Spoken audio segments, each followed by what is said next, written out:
Bondadoso Padre Celestial, en el nombre bendito de Cristo Jesús, queremos ponernos en tus manos, queremos abrir nuestros corazones y nuestras mentes a la poderosa influencia de tu Santo Espíritu, para que a través de Él puedas tomar nuestras mentes y corazones y transformarnos por medio del estudio de tu Santa Palabra, el estudio para intentar comprender nuestra historia eclesiástica como adventistas del séptimo día, para poder, Señor, nosotros clamar con conocimiento el derramamiento de la lluvia tardía, para que podamos ser preparados para los días finales de la historia de esta humanidad. Te lo pedimos, Señor, en el nombre bendito de Cristo Jesús. Amén. Muy bien. Nuestra amada iglesia tiene fechas importantes y una de ellas es la fecha de 1844. En ese año, la iglesia adventista del séptimo día aún no existía. Lo que sí existía era un grupo de creyentes que eran conocidos por las denominaciones o iglesias cristianas existentes, contemporáneas a ese tiempo, como el grupo de los mileritas. Los mileritas eran aquellos que, escuchando las enseñanzas de Guillermo, o como fue su nombre originalmente en inglés, William Miller, escuchando sus enseñanzas, habían llegado a determinar, habían llegado a creer que Jesucristo aparecería durante 1844. En un primer momento se pensó que vendría alrededor de la primavera, y luego, durante el verano, este grupo experimentó lo que a manera retrospectiva y también de manera contemporánea llegó a ser comprendido como el clamor de medianoche. Ellos lo llamaron en inglés The Midnight Cry.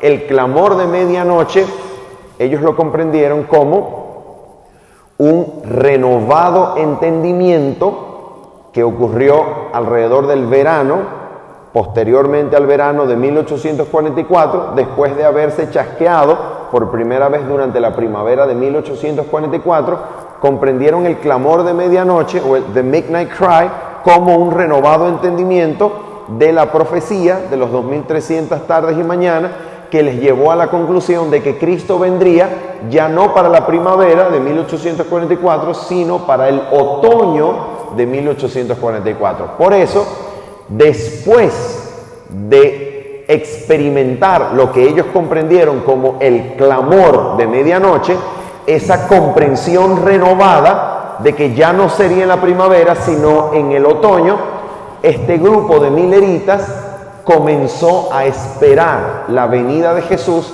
para el otoño, específicamente el 22 de octubre de 1844. ¿Por qué se determinó el 22 de octubre?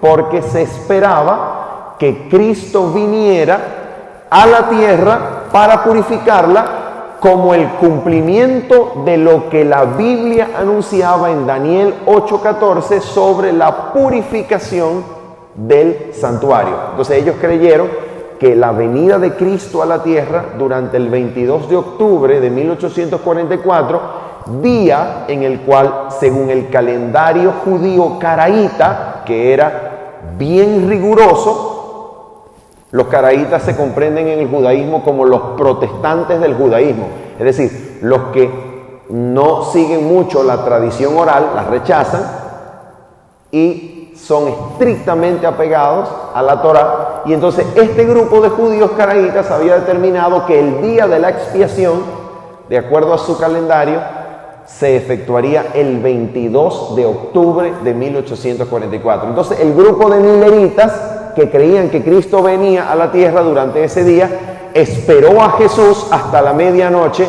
para llevarse el terrible chasco de que Jesús no vino durante ese día. Entonces, la pregunta era, ¿qué había fallado? Si Jesús, de acuerdo a los mileritas, debía venir el 22 de octubre de 1844 y Jesús obviamente no vino, la pregunta era ¿qué cosa había fallado en la interpretación de la profecía? Dos eran las opciones.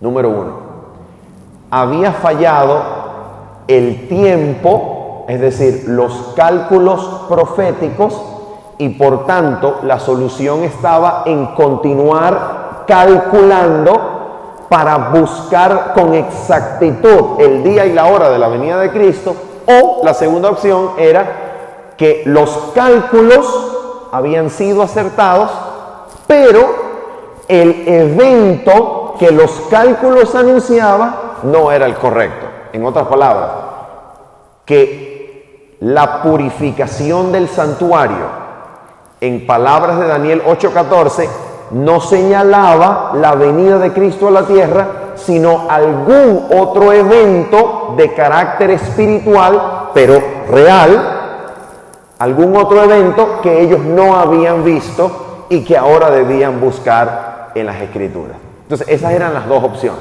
Entonces, noten, algunos continuaron recalculando, incluyendo a William Miller, y otro grupo no continuó con los cálculos, sino que continuó a través de una investigación de las Sagradas Escrituras para determinar qué evento había recibido cumplimiento, ya que no era la venida de Cristo, qué evento había ocurrido el 22 de octubre de 1844. Bueno,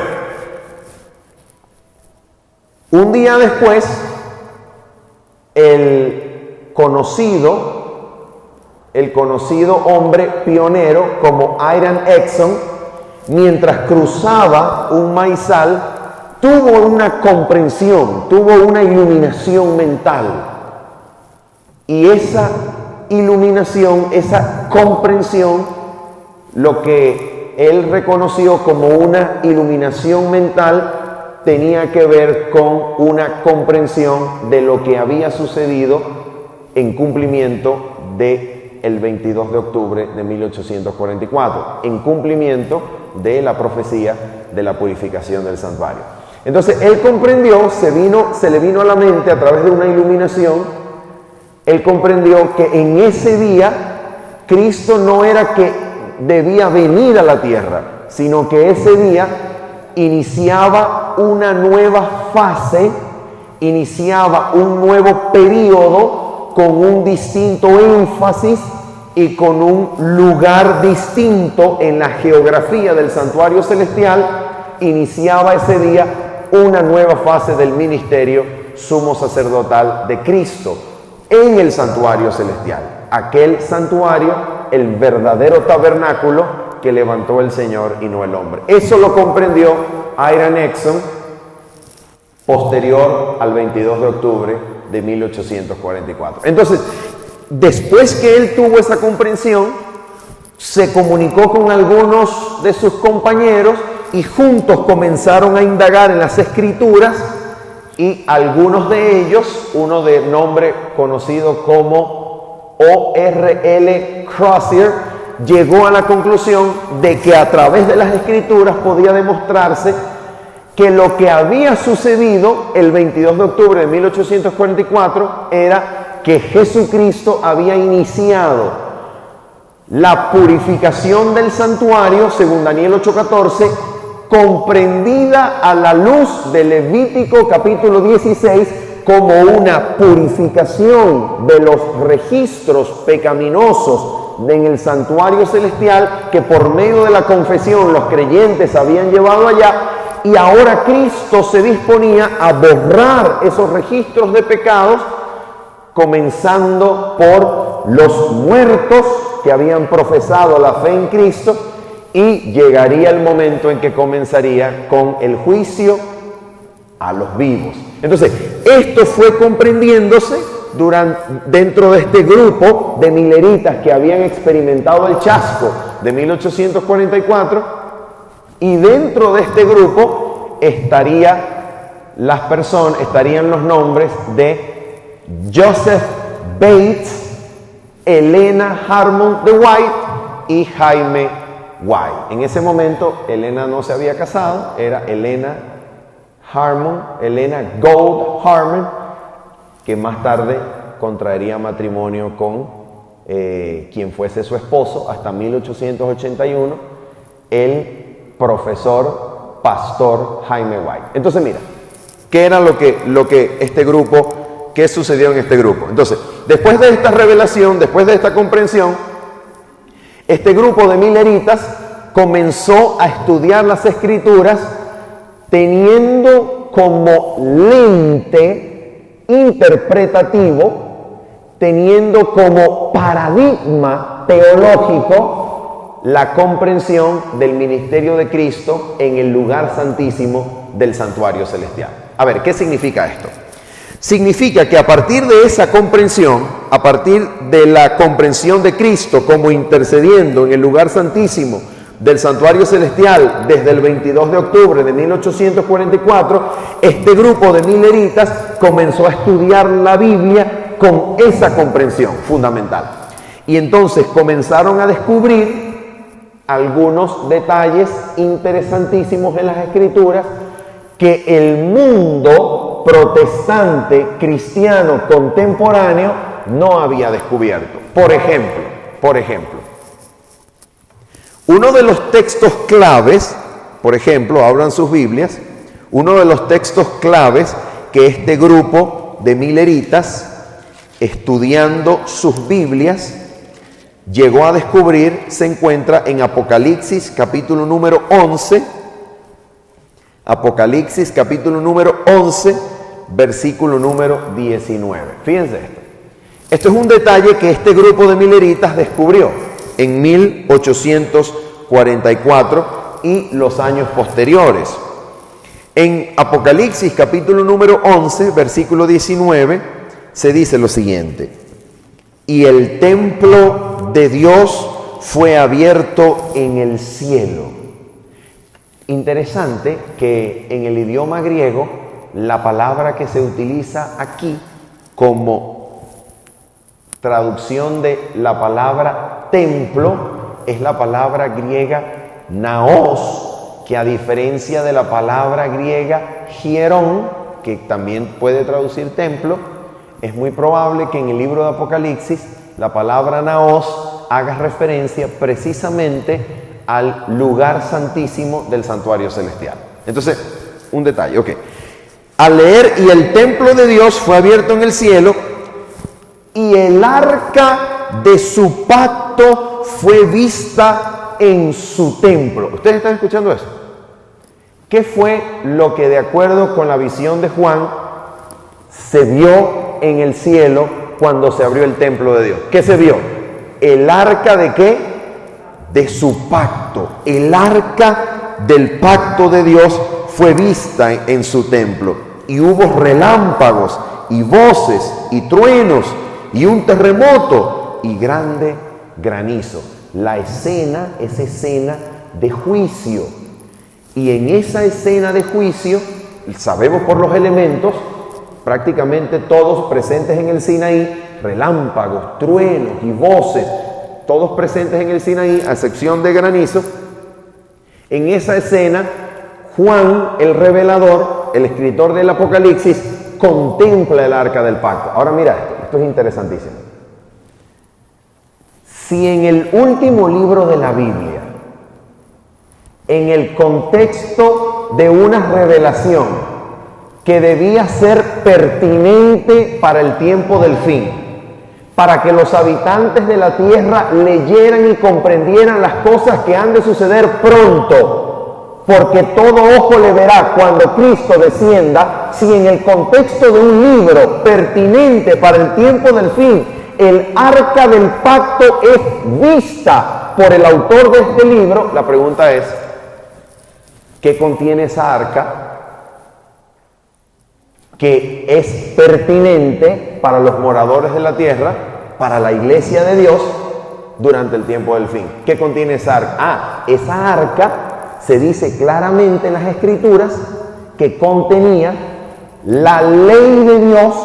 ¿Qué ley? Los 10 mandamientos, la vara de Aarón y contenía también una muestra del maná. Lo interesante es que cuando este grupo de mileritas leyó este texto, se dijo: entonces la ley de Dios, la ley de los 10 mandamientos, incluyendo el 4.º mandamiento que habla acerca del sábado, entonces esto tiene relevancia y pertinencia para los últimos días.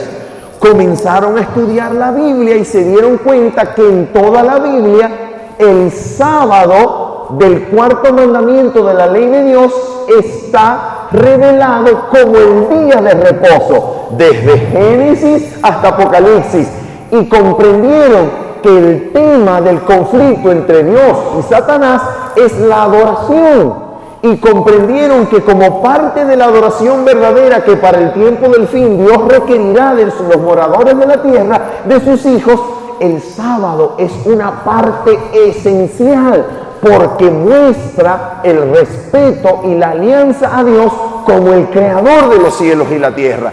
Y descubrieron que estas verdades están en el contexto de un llamado que Dios hará a los habitantes de la tierra para que sepan que Dios ha comenzado un juicio de todos los habitantes de la tierra en el santuario celestial. Entonces comprendieron la vigencia de la ley de Dios, la pertinencia del 4.º mandamiento el día sábado, y adivinen también qué comprendieron. A través de la comprensión del santuario celestial, a través del conocimiento que tuvieron del ministerio del santuario celestial, comprendieron qué cosa. Escuchen esto. Si Cristo, a partir de 1844, comenzaba una fase de su ministerio que consistía en juzgar los casos de todos los habitantes de la tierra que alguna vez profesaron su nombre, comenzando con los muertos, entonces se dieron cuenta que los muertos no podían estar en el cielo.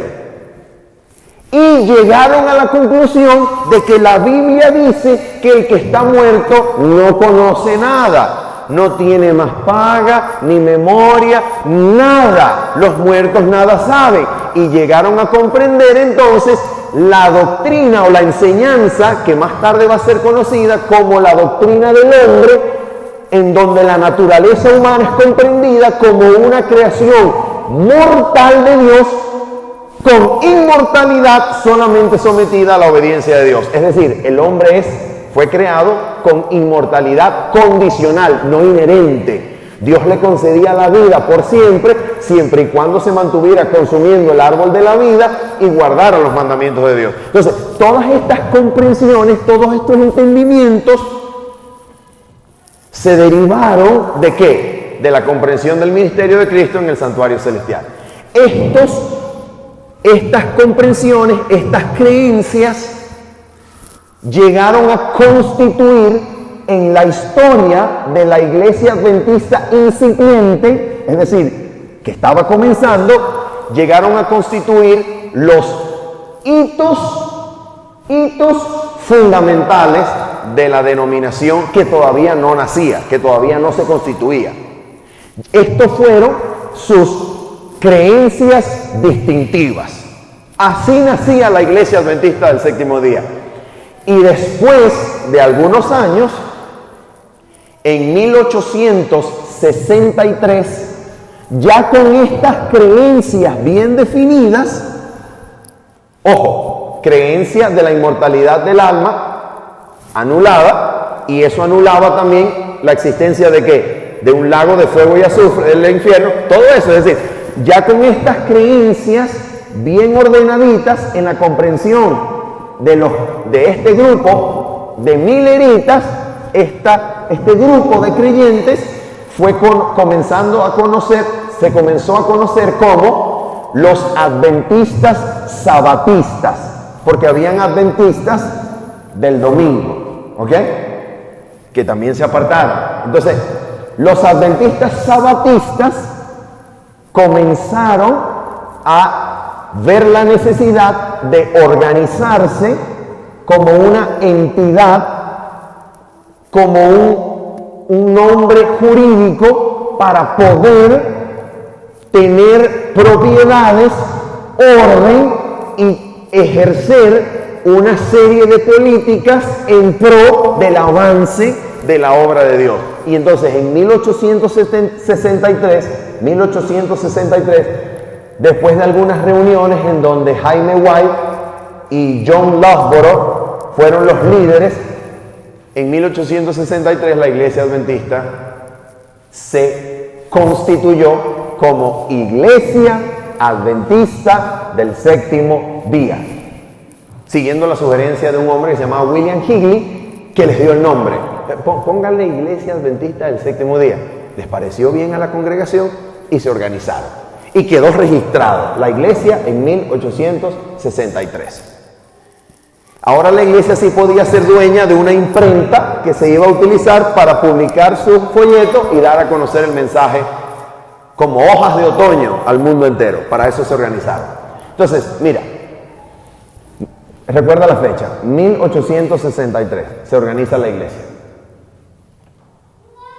Pero, escucha esto, en 1852, Elena de White ya escribía a este grupo, que todavía no era Iglesia Adventista del Séptimo Día. Date cuenta que 1863 se organiza, pero ya en 1852 Elena de White se refiere a este grupo y habla de este grupo, algunos de ellos, como estando en una condición laodicense.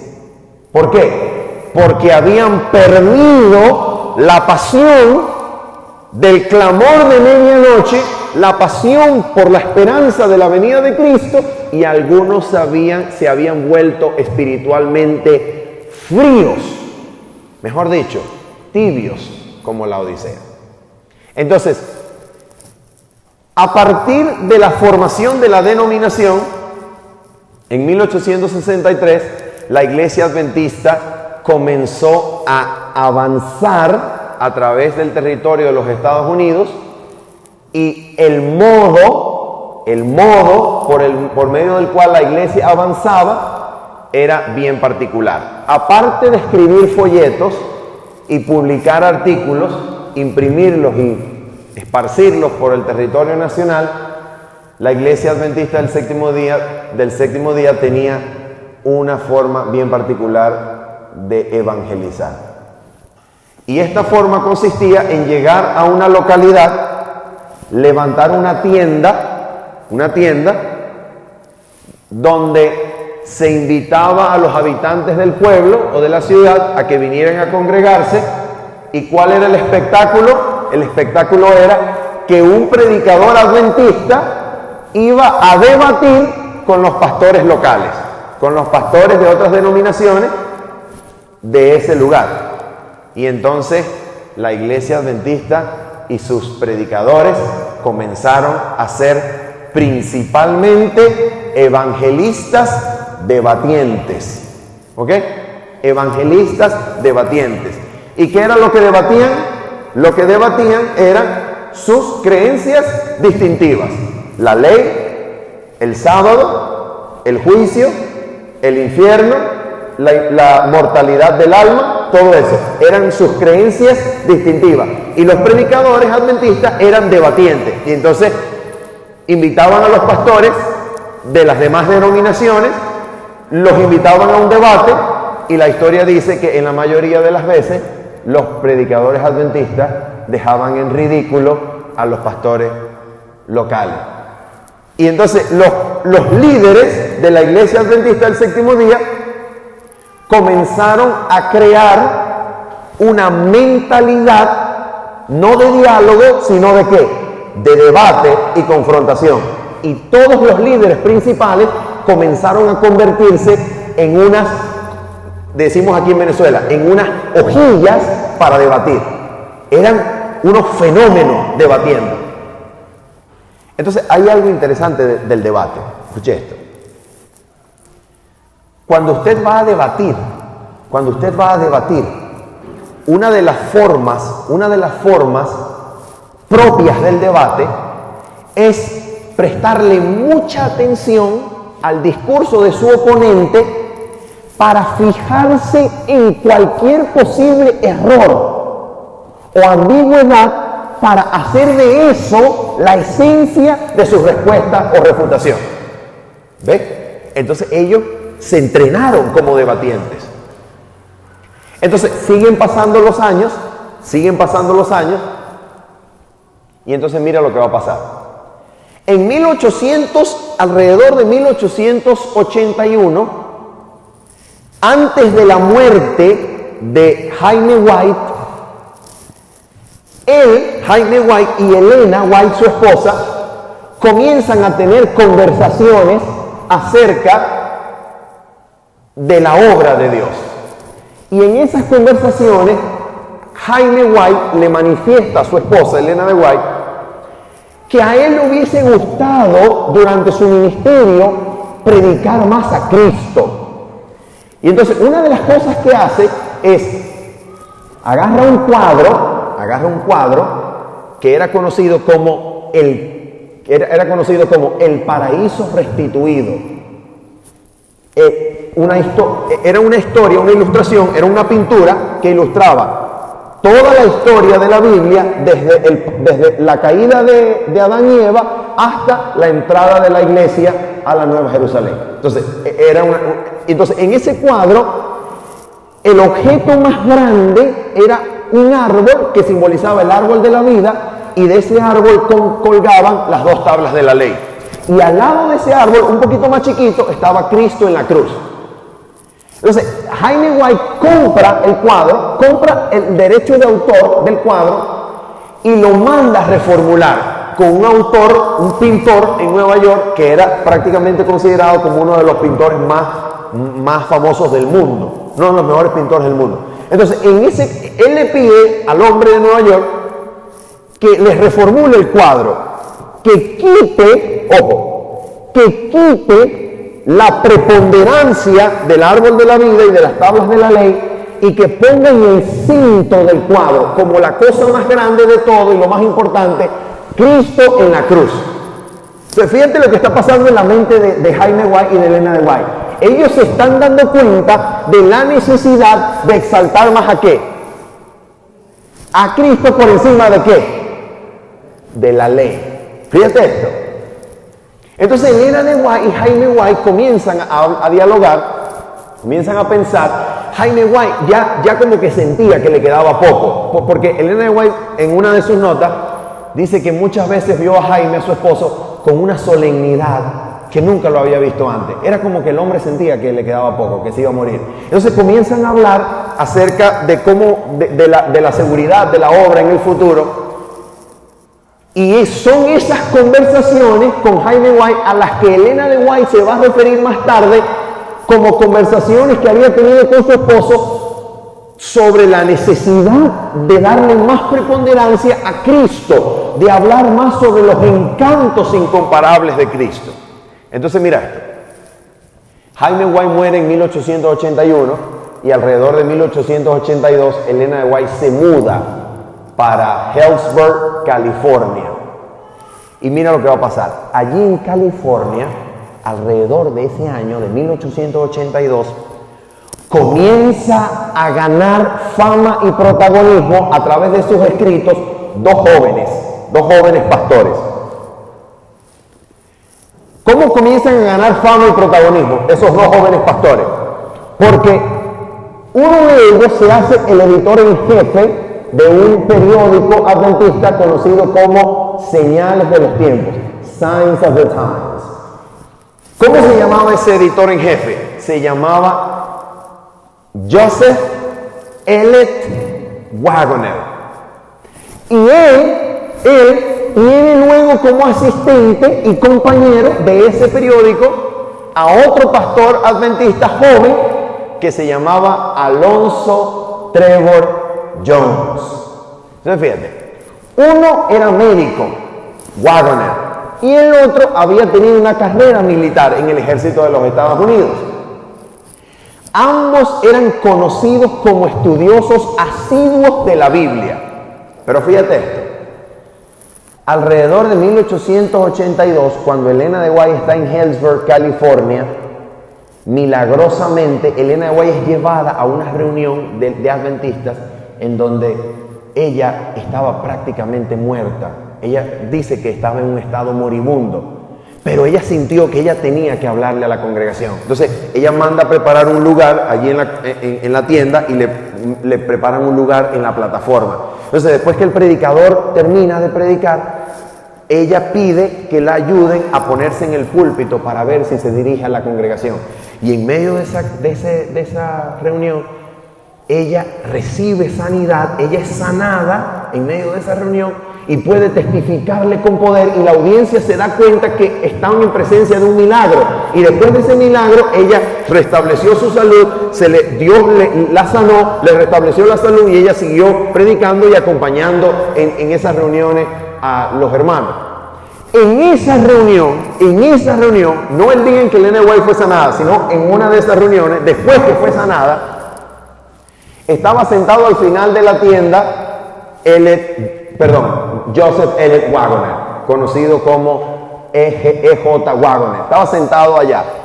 Y entonces él en esa reunión cuenta en sus anales, en su diario, después, registrando su propia experiencia, escribe que él en esa reunión tuvo una experiencia religiosa tremenda. En esa reunión él de repente vio la carpa toda iluminada y no podía ver más nada, sino una sola cosa. En esa carpa toda iluminada él pudo ver a Cristo crucificado por él. Es decir, él vio a Cristo crucificado y lo comprendió como el Salvador crucificado por sus pecados. Es decir, él comprendió a Cristo como crucificado por él. Y en ese momento él escribe más tarde que él tuvo su primer conocimiento positivo del Evangelio. Así lo dijo él. Y dijo que en esa experiencia él tuvo una comprensión de Dios tan cercana, tan real, como la experiencia de Pablo cuando estaba camino a Damasco. Entonces, después de esa comprensión, ese pastor llamado E.J. Wagoner comienza a escribir todo lo relacionado con la cruz de Cristo y el Evangelio y la salvación. Todo lo que había antes comprendido de la Biblia fue reformulado gracias a esa comprensión de Cristo y su muerte en beneficio de él. Entonces, él comienza a hacer teología, Wagoner comienza a hacer teología sobre la salvación, sobre la ley de Dios, sobre la preponderancia de Cristo. ¿A partir de qué fecha? A más o menos alrededor de 1882. Entonces, fíjense. Cuando llega 1886, estos dos pastores, Wagoner y Jones, ya eran medio famosos. Estaban haciéndose conocidos. Pero se hicieron particularmente conocidos por una opinión, una posición teológica en relación con la ley de la cual habla la epístola del apóstol Pablo a los Gálatas. Entonces, en 1886, la iglesia celebra su congreso o su asociación general, su congreso general, y en ese lugar comienzan las disputas teológicas entre los líderes de la iglesia adventista del séptimo día y los dos pastores jóvenes. ¿Qué ocurrió en ese congreso de 1886? El presidente de la conferencia general de los adventistas del séptimo día se llamaba George Butler. Entonces George Butler les dio a todos los delegados del congreso una copia de su libro conocido como La Ley en Gálatas. Ese era George Butler, el presidente de la conferencia general. Le dio a todos los delegados un libro conocido como La Ley en Gálatas. ¿Cuál era la posición de Butler? Butler decía que la ley de Gálatas se refería a la ley ceremonial. En otras palabras, cada vez que Gálatas hace referencia a la ley, no está incluyendo los 10 mandamientos, sino que se refiere a la ley de los sacrificios y ordenanzas que eran sombra de la venida de Cristo, la ley ceremonial. Esa era la posición de Butler y en realidad era la posición de todos los líderes de la iglesia adventista en ese momento. Probablemente Elena de White también tenía esa comprensión en ese momento. Ahora mira, ¿qué va a pasar? Que un año más tarde, Waggoner publica un libro conocido como Las Buenas Nuevas en Gálatas. ¿Y cuál es la posición de Waggoner? Era una posición contraria a Butler, el presidente de la Conferencia General. ¿Y qué había en esa posición? Waggoner creía que la ley a la que se refiere Gálatas incluye los 10 mandamientos. Y entonces los líderes de la iglesia adventista del séptimo día comenzaron a percibir a Waggoner y a Jones como una amenaza para su comprensión teológica. A ver, vamos a hacer una cosita, un ejercicio. Vamos a hacer un pequeño ejercicio. ¿Cuál puede ser alguna posible consecuencia de creer que la ley de la que Pablo habla en Gálatas incluye o son los 10 mandamientos? Una posible consecuencia es que la ley de los 10 mandamientos pierda preponderancia y el grupo de creyentes comience a convertirse en antinomianista. Es decir, comience a dejar de lado la ley y se pierda el hito fundamental de la iglesia adventista del séptimo día, que consiste en sostener la ley de Dios, de los 10 mandamientos, como vigente e importante para toda la iglesia y para el tiempo del fin. Ahora mira, hubo un hermano conocido como W.H. Healy que vivía en California y antes de que se celebrara durante octubre y noviembre de 1888 el Congreso de la Conferencia General en Minneapolis, Minnesota, ese hermano de California escribió una carta y se le envió al presidente de la Conferencia General. ¿Qué decía esa carta? Esa carta se quemó. ¿Quién la quemó? El presidente de la Conferencia General, después de leerla, la quemó. Pero Elena de White sabía lo que había en esa carta y ella lo escribe. Entonces, una de las cosas que dice esa carta es que Waggoner, Jones y Elena de White, con su hijo W.C. White, Willie White, estos 4 se habían puesto de acuerdo y habían unido fuerzas para ir en contra de los líderes adventistas en su posición de que la ley de Gálatas era la ley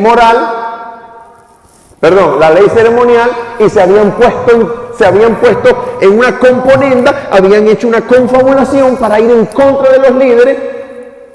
Y wow, cuando Butler lee esa carta, el presidente de la Conferencia General, el hombre se preocupó tanto y se estresó tanto que se enfermó y estaba totalmente inhabilitado por el estrés y los nervios y la angustia y la preocupación. ¿Por qué? Porque él pensaba que desde California los 4 que acabamos de mencionar, Elena de White, su hijo Willie White, el pastor Jones y el pastor Waggoner, venían subiendo a Minneapolis para derribar los hitos fundamentales de la iglesia adventista del séptimo día. ¿Cuál era el hito fundamental? La ley. Y entonces ese hombre se volvió como loco estaba demasiado estresado y angustiado y comenzó a usar su influencia como presidente de la Conferencia General y logró formar un bando. Y ese bando incluía nada más y nada menos que al gran caballo de la teología de la Iglesia Adventista de aquel entonces, que se llamaba Urias Smith. Óigame, y ese hombre era un cerebro. El hombre había escrito Daniel y Apocalipsis, había escrito un montón de artículos en la Review and Herald. Era un brillante teólogo. ¡Wow! Y entonces, en la comprensión de Butler, ahora la iglesia estaba dividida entre los de California y los hermanos de experiencia. ¿Quiénes eran los de California? De acuerdo a Butler, Elena de White, Jones, Waggoner y el hijo de Elena de White, Willie. ¿Y quiénes eran los hermanos de experiencia? Los hermanos de experiencia eran Butler, eran Morrison, eran Washburn, era Urias Smith, era en ese momento W.W. Prescott. Eran, wow, eminencias de la teología adventista, una cosa tremenda. Y entonces, hermanos míos, en octubre, creo que fue el 17 de octubre, sí, alrededor del 17 de octubre comenzó el Congreso de la Conferencia General de los Adventistas del Séptimo Día, con alrededor de 500 delegados que representaban alrededor de 27,000 adventistas del Séptimo Día en Minneapolis, Minnesota. Y comienzan con una reunión ministerial antes del Congreso. Una semana duraba la reunión ministerial, es decir, reunión de pastores antes de la conferencia general. Y hermanos, en esa semana de reunión de pastores se armó un conflicto durísimo, pero bien difícil, bien duro. ¿Entre quiénes?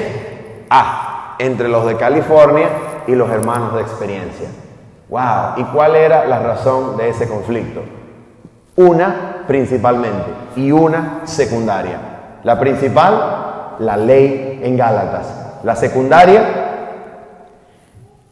la identidad histórica de los 10 cuernos de Daniel, capítulo número 8. ¿8? Daniel, capítulo número 7 u 8.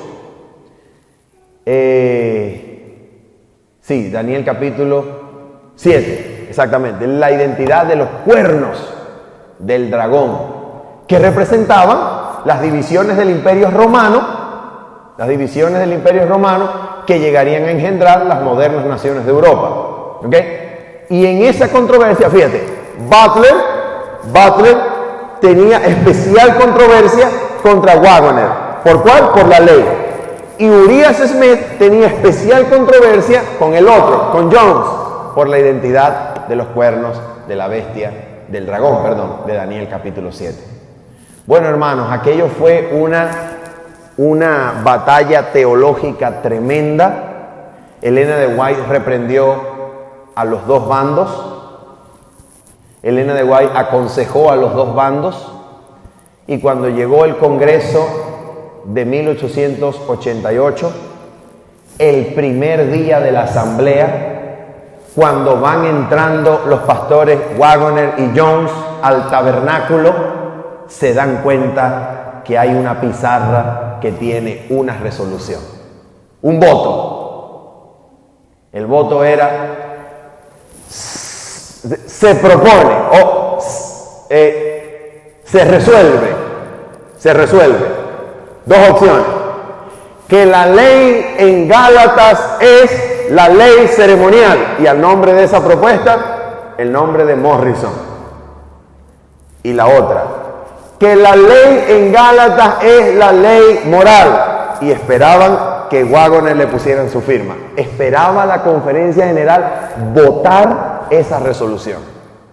Ahora mira esto, aquí hay algo interesante, mira esto.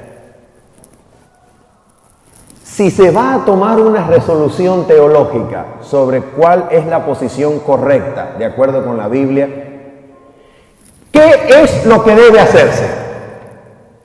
¿Cuál es el camino correcto? ¿Qué es lo que determina si es una o si es la otra? ¿Qué hay que hacer?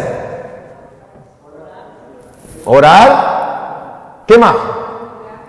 Estudiar. ¿Y qué se va a estudiar? La palabra. Duro, de cabeza, con toda energía. Hay que estudiar la palabra. Pero mire, los líderes esperaban, por consejo de Butler, votar la propuesta solamente por el consejo de la mayoría. Elena de White, cuando se enteró de eso, se levantó y dijo: no, señor, aquí no se hacen así las cosas. Aquí hay que estudiar la palabra. Y es más, hay que escuchar a los dos bandos. Y comenzaron, hermanos, las presentaciones de Urias Smith y por otro lado de Waggoner y Jones. Elena de White también hablando. Y bueno, mira, en esencia, vamos a resumir un poquito en esencia qué es lo que está pasando y cuál es la importancia del asunto. Mira esto. ¿Qué era lo que pasaba? ¿Recuerdan la historia de los predicadores adventistas debatientes? Bueno, esta teología de debate de los líderes adventistas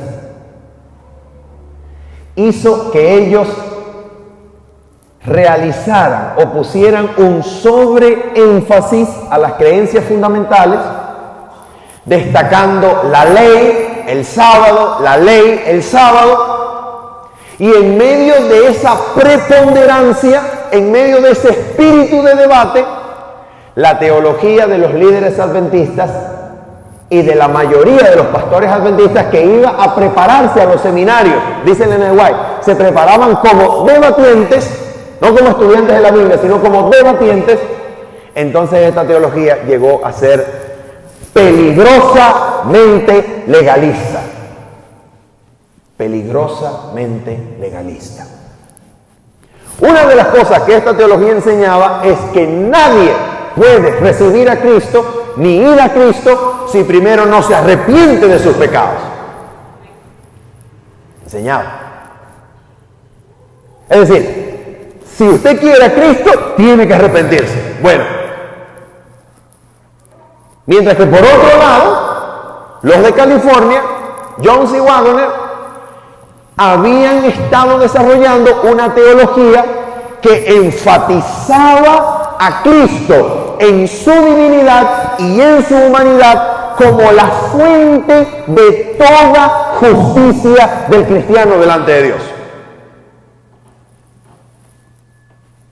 Y entonces estas dos visiones acerca de la ley en Gálatas que se enfrentaron en 1888, en realidad era el enfrentamiento no de la ley en Gálatas, era el enfrentamiento de dos posiciones opuestas sobre cómo se salva el ser humano. ¿Qué papel tiene la ley en la salvación del ser humano?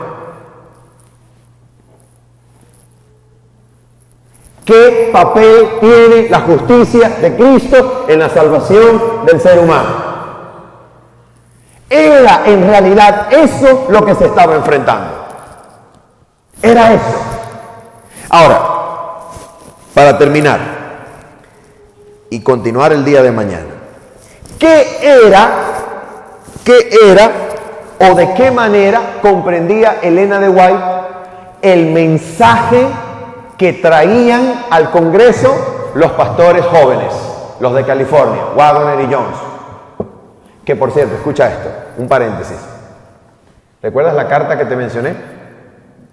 Que alguien le escribió a Butler desde California advirtiéndole sobre la supuesta confabulación de los de California.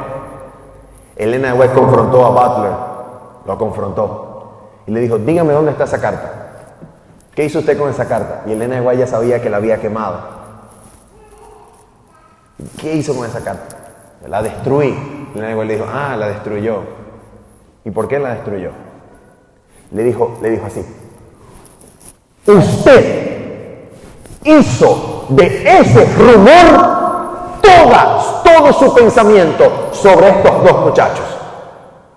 Usted agarró esa carta y creyó en ese hermano y en ese rumor sobre la supuesta confabulación de nosotros los de California, usted hizo de esa carta toda su fuente para comprender los motivos de estos dos muchachos y para desconfiar de mí como mensajera de Dios.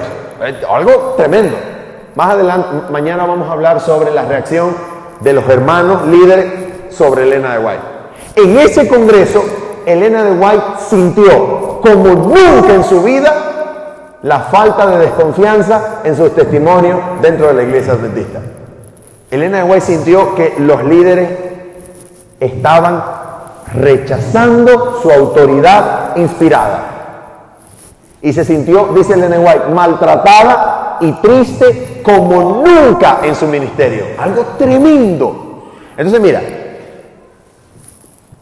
¿qué es en esencia, cuál fue en esencia la manera en que Elena de White consideraba el mensaje de Jones y Waggoner? Escúchalo. Lo voy a leer. Se encuentra en Testimonios para los Ministros, páginas 91 a la 97. Testimonios para los Ministros, páginas 91 a la 97. Ahí se encuentra, en español, se encuentra esta declaración. Escucha la declaración que hace Elena de White. Mira esto. Dice así. En su gran misericordia, el Señor envió un preciosísimo mensaje a su pueblo por medio de los pastores Waggoner y Jones. Mira cómo llama Elena de White el mensaje de Jones y Waggoner. Lo llama un preciosísimo mensaje que envió ¿quién? Envió el Señor a su pueblo. Ahora mira lo que dice. Este mensaje tenía que presentar en forma más destacada ante el mundo al sublime Salvador, el sacrificio por los pecados del mundo entero. A ver, de acuerdo con la comprensión de Elena de White, ¿cuál era el propósito que Dios se hizo cuando envió este mensaje a la iglesia a través de los pastores Waggoner y Jones? ¿Cuál era el propósito de Dios? Presentar de manera más destacada, ¿qué cosa? El sublime Salvador, el sacrificio por los pecados del mundo. En otras palabras, lo que Elena de White pensaba que el mensaje de Waggoner y Jones iba a hacer era exaltar a Cristo de una manera renovada que la iglesia necesitaba. ¿Por qué lo necesitaba la iglesia? Porque la iglesia había estado sobreenfatizando, ¿qué cosa? Sus hitos fundamentales, específicamente su ley. La ley de Dios. Entonces, sigue diciendo. Mira lo que dice. Presentaba la justificación por la fe en el garante. Mira, Elena de White durante su ministerio, a partir de estos años, le va a llamar a Cristo. Escucha cómo le va a llamar. Elena de White se va a referir a Cristo como Cristo como sustituto, número uno, y Cristo como garante. Estas dos palabritas, atributos o títulos de Cristo, resumen la comprensión que Elena de White tenía de Cristo y del plan de salvación. En otras palabras, Cristo es sustituto. ¿Qué quiere decir? Que Cristo vino para morir en lugar de ¿quién? De la raza pecadora, ¿cierto? Y como muere en lugar de la raza pecadora, Cristo recibe la condenación que el hombre pecador merece recibir. Y al morir en su lugar hace posible que el hombre pecador tenga un escape de la ira de Dios. Sustituto. Pero también Cristo es el garante. ¿Qué quiere decir eso? Cristo es el método del Padre para garantizar la obediencia de la raza caída en pecado de nuevo a los 10 mandamientos. Cristo lo garantiza. Por eso, a través de su ministerio, a partir de aquí, Cristo va a ser para Elena de White sustituto y va a ser ¿qué cosa? Garante. ¿Por qué? Porque su muerte en la cruz no solamente hace posible que el hombre escape de la ira de Dios, sino que aparte de hacer posible que escape de la ira, la muerte de Cristo en la cruz hace posible que el hombre vuelva a obedecer la ley de Dios. Ahí está el punto. Ahí está el punto. Bueno, mira, entonces sigue diciendo la cita. Presentaba la justificación por la fe en el garante. Invitaba a la gente a recibir la justicia de Cristo, que se manifiesta en la obediencia a todos los mandamientos de Dios. ¿Lo escuchaste? Lo voy a repetir de nuevo porque es demasiado sabroso. Escucha. Presentaba la justificación por la fe en el garante. Invitaba a la gente a recibir la justicia de Cristo, que se manifiesta en la obediencia a todos los mandamientos de Dios. A ver, ¿cuál es el resultado de recibir la justicia imputada de Cristo? ¿Obediencia a qué? Entonces, ¿cómo es posible obedecer la ley de Dios? Obteniendo la justicia de Cristo. Date cuenta, no es que tengo que obedecer la ley para obtener la justicia de Dios. No. Obtengo la justicia de Dios para poder obedecer. Y escucha, y todo es un proceso. Y ese proceso es el proceso de la salvación. Y ese proceso Elena de White lo va a comprender como justificación. Dice, muchos habían perdido de vista a Jesús. ¿Te das cuenta? ¿Viste lo que Elena de White pensaba que había pasado en la iglesia, por la cual Dios envió el mensaje con John C. Waggoner? Porque muchos habían perdido de vista ¿qué? Muchos habían perdido de vista a Jesús. ¿Exaltando qué? La ley. Entonces Waggoner y Dios lo que quieren es exaltar a Cristo para que la iglesia sepa cómo va a guardar la ley. La va a guardar por la fuerza, por el poder, por la justicia que viene con Cristo.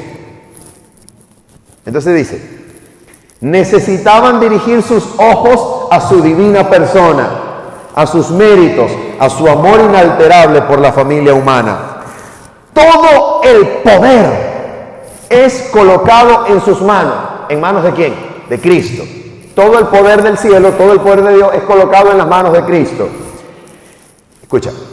Y Él puede dispensar ricos dones a los hombres, impartiendo el inapreciable don de su propia justicia al desvalido agente humano. Escucha, uno de los dones que Cristo puede dar al humano después de morir en lugar del hombre, uno de los dones que Cristo puede dar al ser humano, adivina cuál es: el arrepentimiento.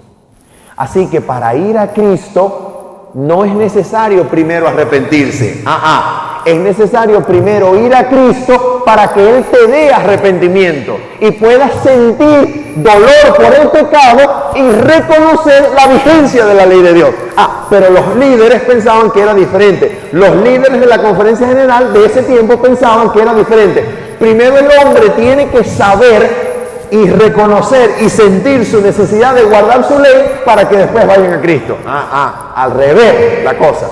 ¿Se dan cuenta? O sea, una batalla tremenda, que en esencia es una batalla, ¿por qué? Por saber cómo se salva ¿quién? El ser humano. Una batalla teológica, soteriológica. Seguimos leyendo y terminamos con esto. Dice así: este es el mensaje que Dios ordenó que fuera dado al mundo. Mire, hermano, Elena de White está diciendo palabras muy serias aquí. El mensaje que Dios ordenó que fuera dado al mundo. ¿Qué mensaje es ese? ¿De qué mensaje está hablando? Mira lo que dice. Escucha. Es el mensaje del tercer ángel. Ahora sabemos por qué Elena de White pensaba que este es el mensaje que Dios ordenó que fuera dado al mundo. ¿Por qué? Porque en el mensaje de los tres ángeles dice que vi volar un ángel por el medio del cielo que llevaba el evangelio eterno para predicarlo ¿a quiénes? A los moradores ¿de qué? De la tierra, en toda nación, lengua, tribu y pueblo. Elena de White le llamó a este mensaje, ¿qué mensaje? El mensaje de la justicia de Cristo Jesús, como el Salvador, garante, sustituto y garante, Salvador exaltado que da dones a los hombres, Salvador exaltado que puede imputar su justicia al hombre para que el hombre pueda guardar su ley. Ese mensaje era en la orden de Dios para que se diera al mundo. Escucha. Es el mensaje del tercer ángel que ha de ser proclamado en alta voz. Y aquí está la clave. Que ha de ser proclamado en alta voz y acompañado por el abundante derramamiento de su espíritu.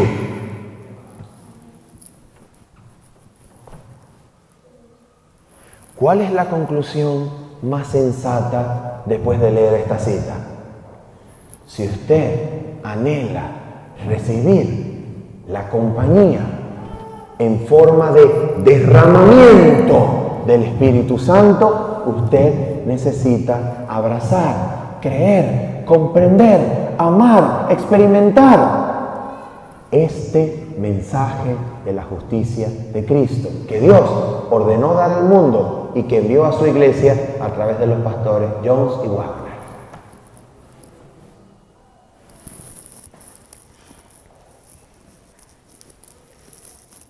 De eso es. De eso se trata el mensaje. De eso se trata el mensaje. Así que bueno, hermanos míos, así fue la manera en que Ellen G. White comprendió este mensaje.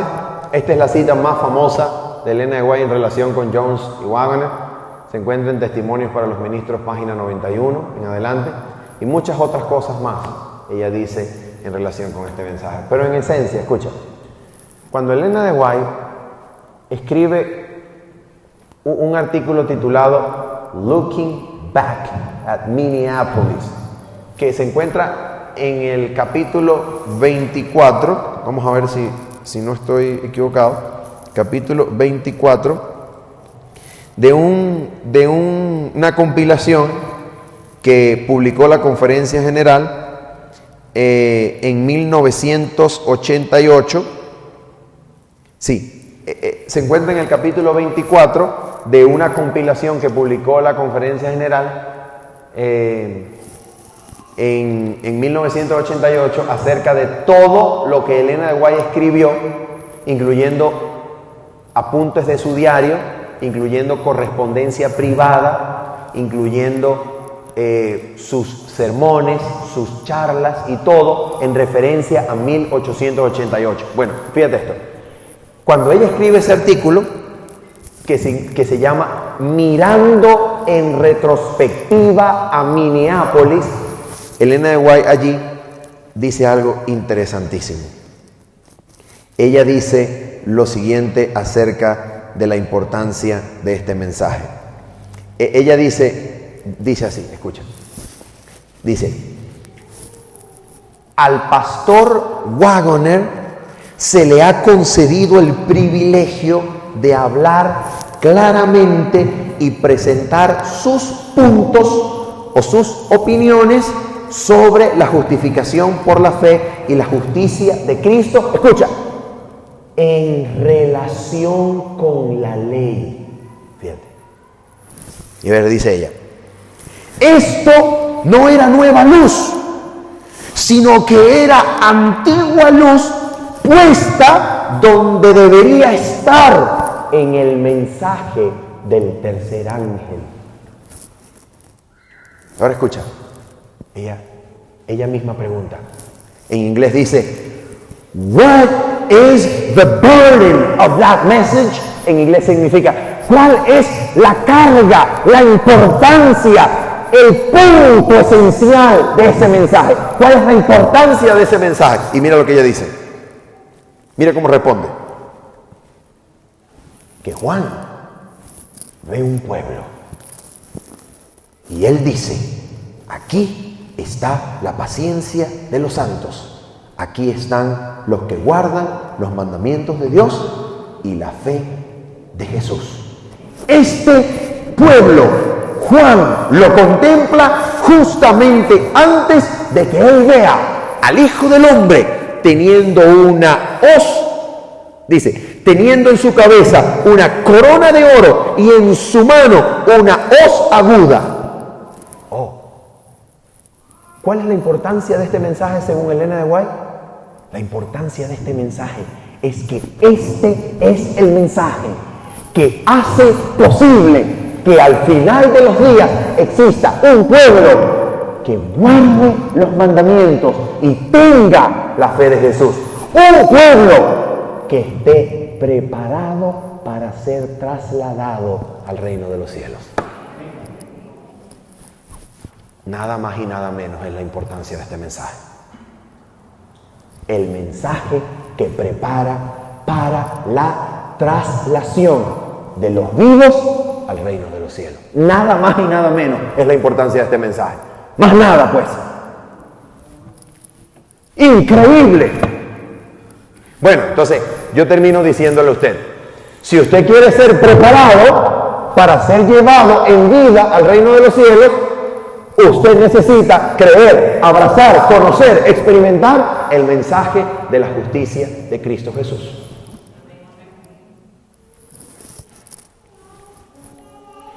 Y si a usted esto le causa un poco de intranquilidad y un poco de desconcierto y un poco de disgusto, usted lo que tiene que hacer es lo mismo que yo hice cuando yo sentí ese mismo disgusto. Yo dije, a mí nadie me lo va a contar, yo lo voy a estudiar. O sea, si se dice esto de este mensaje, pues en vez de rechazarlo o refutarlo o hablar mal, yo lo que voy a hacer es, yo me voy a poner a estudiar a ver si esto es verdad o es un puro cuento. Y eso fue lo que hice. Me puse a estudiar y cuando descubrí en la Biblia y en el Espíritu de Profecía este mensaje en todas partes, yo dije, este mensaje es imposible de refutar. Solo resulta o solo queda abrazarlo con todo el corazón y amarlo por la eternidad. Porque es el mensaje de la justicia bendita, completa de Cristo, que levanta al Salvador, que lo exalta como el Salvador de los pecados y como el gran libertador de mis defectos y pecados. Es el Salvador completo, que no solamente perdona, sino que puede librar del dominio del pecado. Gloria a Dios. Muy bien. Hemos terminado. Hermana Clomari, no sé si usted va a orar o tiene alguna persona dispuesta para hacerlo. El tiempo es suyo. Que Dios les bendiga y nos vemos el día de mañana.